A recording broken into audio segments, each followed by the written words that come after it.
Hello दोस्तों, आज हम शुरू कर रहे हैं चैप्टर नंबर 2 का लेक्चर नंबर 7। ठीक है, और आज का टॉपिक है हमारा समविभव पृष्ठ। तो आइए शुरू करते हैं। समविभव पृष्ठ को समझने के लिए सबसे पहले हम एक डायग्राम बनाते हैं, और ये जो डायग्राम होगा वो कहाँ होगा? एक समान वैद्युत क्षेत्र के अंदर। हमने यहाँ पर एक पृष्ठ ले लिया, ये हमारा एक पृष्ठ है और ये कैसा है? गोलाकार पृष्ठ है। और ये कहाँ पर है? इसका केंद्र मान लो O है, और ये त्रिज्या जो दे रखी है उसकी क्या दे रखी है? Capital R। हमने पढ़ा था बिंदु आवेश के कारण विभव। इस पर एक समान रूप से क्या है? वैद्युत एक समान रूप से क्या है? आवेश फैला हुआ है इसके चारों तरफ। ठीक है, एक समान रूप से इसके क्या फैला है? आवेश चारों तरफ फैला है। तो हमने बताया था एक बिंदु आवेश के कारण विभव। बिंदु आवेश के कारण अगर यहाँ पर सारा आवेश फैला हुआ है तो इस पॉइंट पर विभव क्या होगा? KQY capital R। यहाँ विभव होगा या नहीं होगा? KQY R। और ये सरफेस है कहाँ? एक समान वैद्युत क्षेत्र में, एक समान वैद्युत क्षेत्र में ये रखा है, समझे? उसके बाद अगर इसी पृष्ठ पर हम यहाँ निकालना चाहें तो ये बताओ त्रिज्या कितनी है? Capital R। तो यहाँ भी कितना होगा? KQY capital R। इस पॉइंट पर अगर हम निकालें यहाँ तो ये भी कितना आएगा? KQY capital R। तो इस तरीके से अगर हम किसी भी पॉइंट पर विभव निकालते हैं, एक ही पृष्ठ के किसी भी पॉइंट पर अगर हम विभव निकालते हैं तो वो कैसा आता है? समान। तो परिभाषा इसकी क्या बनती है जरा सुनिए। एक समान वैद्युत क्षेत्र में, एक समान वैद्युत क्षेत्र में रखा गया एक ऐसा पृष्ठ जिसके प्रत्येक बिंदु पर विभव क्या हो? समान हो, समविभव पृष्ठ कहलाता है। एक समान वैद्युत क्षेत्र में खींचा गया ऐसा पृष्ठ जिसके प्रत्येक बिंदु पर विभव समान होता है, समविभव पृष्ठ कहलाता है। अब मैं इसकी परिभाषा लिख रहा हूं और देखिए।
तो फाइनली हमने इसकी परिभाषा लिख दी है।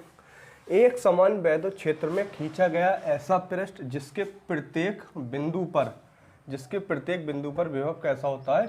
समान होता है, समविभव पृष्ठ कहलाता है। अब जरा आगे इसके बढ़ते हैं। ये तो हो गई इसकी परिभाषा। नंबर पॉइंट यहाँ पर एक बनाइए। अगर हम इस पॉइंट से अगर इस पॉइंट पर जाते हैं मान लो, या फिर इस पॉइंट से इस पॉइंट पर हम जाएं, अगर हम इस पॉइंट से किस पॉइंट पर जाएं? इस पॉइंट पर, तो क्या हमें कोई कार्य करना पड़ेगा? जरा देखते हैं। कार्य का फॉर्मूला हमारे पास होता है delta V equal to W external upon Q। ठीक है, Q। अब हम जा रहे हैं, देखो ये विभव मान लो यहाँ पर V1 है और ये विभव मान लो V2 है। हम कहाँ जा रहे हैं? V2 पर जा रहे हैं। तो पहले क्या आएगा? V2, और जहाँ से आ रहे हैं वो आएगा V1, W external upon Q। तो जरा ये बताइए V1 और V2 कैसे हैं? ये दोनों इक्वल है ना। तो V1 की जगह पर अगर V2 लगा दें, या फिर V2 की जगह पे V1 लगा दें, चूंकि हम जानते हैं ये V1 किसके बराबर? V2।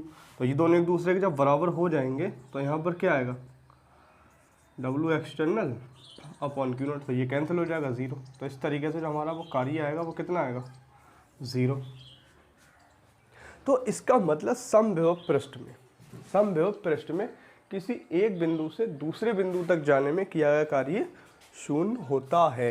तो इस पॉइंट से हमें ये क्लियर होता है समविभव पृष्ठ में एक बिंदु से दूसरे बिंदु तक जाने में किया गया कार्य शून्य होता है। ये बात समझ आ रही है? अब मैं इसको मिटाता हूँ, मैं यहाँ लिख रहा हूँ।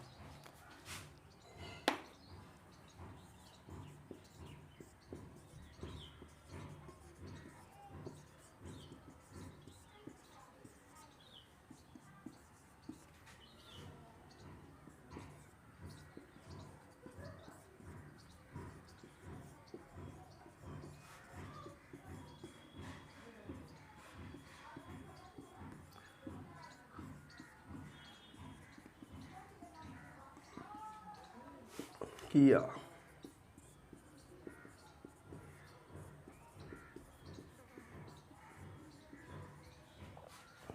तो मैंने लिखा है ये समविभव पृष्ठ में एक बिंदु से दूसरे बिंदु तक जाने में किया गया कार्य शून्य होता है। ठीक है, इसका स्क्रीनशॉट ले सकते हो। अब इसके बाद हम पढ़ते हैं आगे क्या होने वाला है। ठीक है, अब हम बढ़ेंगे इसके कौन से पॉइंट की तरफ, इसके सेकंड पॉइंट की तरफ। ठीक है, अब सेकंड पॉइंट जरा समझने के लिए हमें जो है इस पर डबल पृष्ठ बनाना पड़ेगा। देखो भाई, एक पृष्ठ ये हो गया और दूसरा पृष्ठ ये हो गया। ठीक है,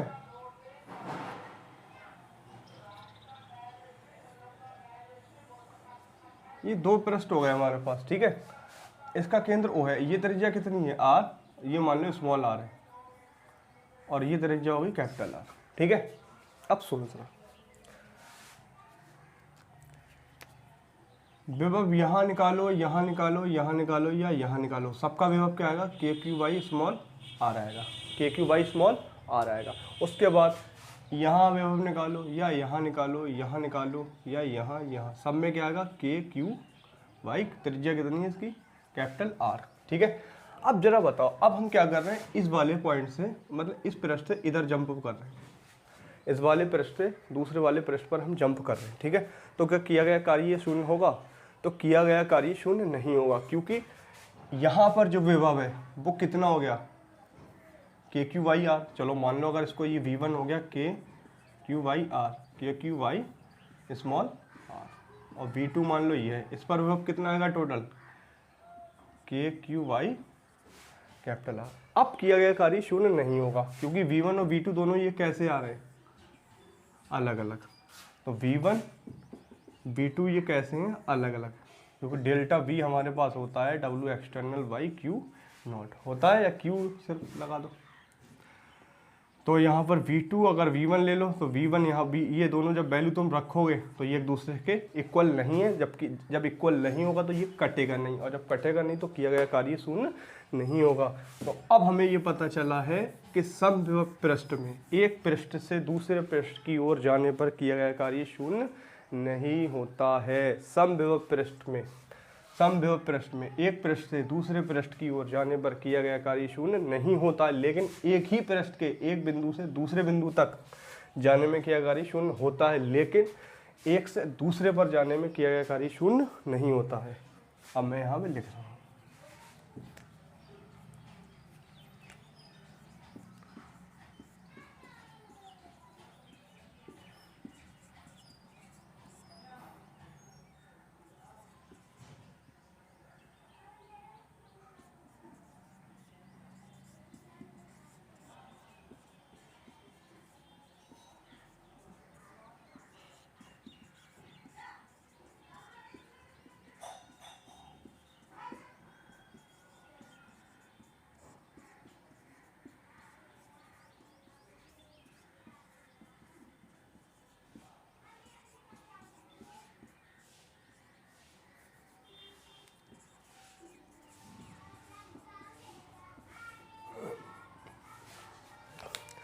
समविभव पृष्ठ के एक पृष्ठ से दूसरे पृष्ठ की ओर जाने पर किया गया कार्य शून्य नहीं होता है। तो यहाँ पर तो था W बराबर 0, और यहाँ क्या था, W external not equal to 0, किया गया कार्य 0 नहीं होगा, और यहाँ पर किया गया कार्य शून्य होगा। ठीक है, ये बात समझ आ रही है। ओके, अब हम बढ़ते हैं इसके नेक्स्ट पॉइंट की तरफ। जो समविभव पृष्ठ हमारा होता है, वो वैद्युत क्षेत्र के क्या होता है, परपेंडिकुलर होता है। अब हम इसको भी दिखाएंगे। पॉइंट हम ये है शून्य। ठीक है, स्क्रीनशॉट लेते रहना या फिर नोट्स बनाते रहना। अब हम बढ़ेंगे इसके एक और पॉइंट की तरफ, थर्ड पॉइंट। जैसे ये है एक समान वैद्युत क्षेत्र, ले लो ये सब,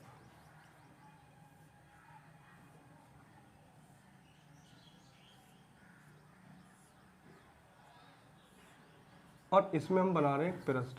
ठीक है, ये है एक पृष्ठ, एक समान वैद्युत क्षेत्र में ये एक पृष्ठ है। तो हमेशा जो समविभव पृष्ठ है वो वैद्युत क्षेत्र के क्या होता है, लंबवत होता है। यहाँ पर कितने का एंगल बनेगा, 90 डिग्री का एंगल बनता हुआ दिखाई देगा। ठीक है, तो जो वैद्युत क्षेत्र है हमारा और जो वैद्युत क्षेत्र है ई, वो परपेंडिकुलर होगा किसके, समविभव पृष्ठ के। ठीक है, ये बात समझ आ रही है, ये है हमारा थर्ड पॉइंट। अब इसका एक लास्ट पॉइंट और हम देख लेते हैं। जो समविभव पृष्ठ होता है वो कभी भी एक दूसरे को प्रतिच्छेद नहीं करता है। लास्ट पॉइंट और फोर्थ, जैसे एक मान लो समविभव पृष्ठ ये हो गया और दूसरा समविभव पृष्ठ ये है, ये दो समविभव पृष्ठ हैं, ये कभी भी एक दूसरे को प्रतिच्छेद नहीं करते हैं।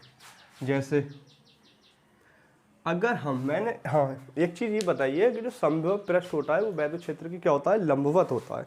अब जरा इसको समझने के लिए आओ, ये हमारा ये पृष्ठ है, तो वैद्युत क्षेत्र किधर होगा, लंबवत होगा ना, या तो इधर होगा या फिर कहाँ होगा, इधर होगा। तो इस पृष्ठ के लिए वैद्युत क्षेत्र या तो इधर होगा या फिर इधर होगा। ठीक है, ओके। अब इस वाले पृष्ठ के लिए वैद्युत क्षेत्र किधर होगा, या तो ऊपर होगा या फिर कहाँ होगा, नीचे, लंबवत।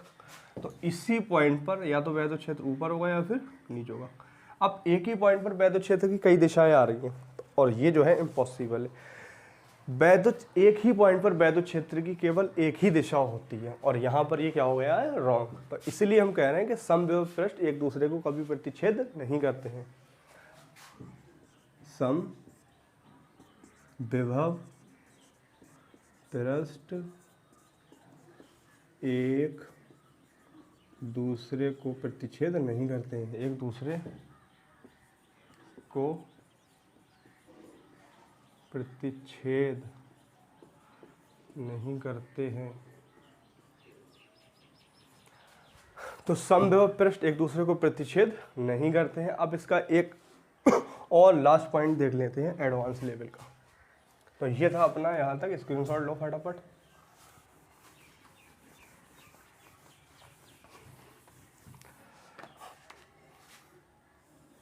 ये हमारा एक समान वैद्युत क्षेत्र और ये पॉइंट हो गया ये 5 नंबर। ये है एक समान वैद्युत क्षेत्र और ये हम बना रहे हैं इसके अंदर पृष्ठ। कौन से पृष्ठ, समविभव पृष्ठ, ये हमारे हो गए सारे। ठीक है, अब देखो भाई यहाँ पर ये जो समविभव पृष्ठ है, समविभव पृष्ठ जैसे जैसे वैद्युत क्षेत्र की तरफ बढ़ेगा तो वैद्युत क्षेत्र हमारा जो विभव है वो क्या हो जाएगा, घटता चला जाएगा। मतलब वैद्युत क्षेत्र की तरफ बढ़ने पर, समविभव पृष्ठ को वैद्युत क्षेत्र की तरफ ले जाने पर जो विभव होता है वो घट जाता है। कैसे पता चला, हम जानते हैं हमारे पास है delta V = E dot dr। ये फॉर्मूला ये बताता है कि वैद्युत, ये माइनस का चिन्ह ये बताता है कि वैद्युत क्षेत्र की तरफ बढ़ने पर जो विभव होता है वो क्या होता है, घटता है। तो जैसे जैसे हम ई वैद्युत क्षेत्र को इसकी, जैसे जैसे हम इस विभव को, समविभव पृष्ठ को इसकी तरफ लेकर जाएंगे तो विभव क्या होता है, घटता है। तो यही है हमारा लास्ट पॉइंट, समविभव पृष्ठ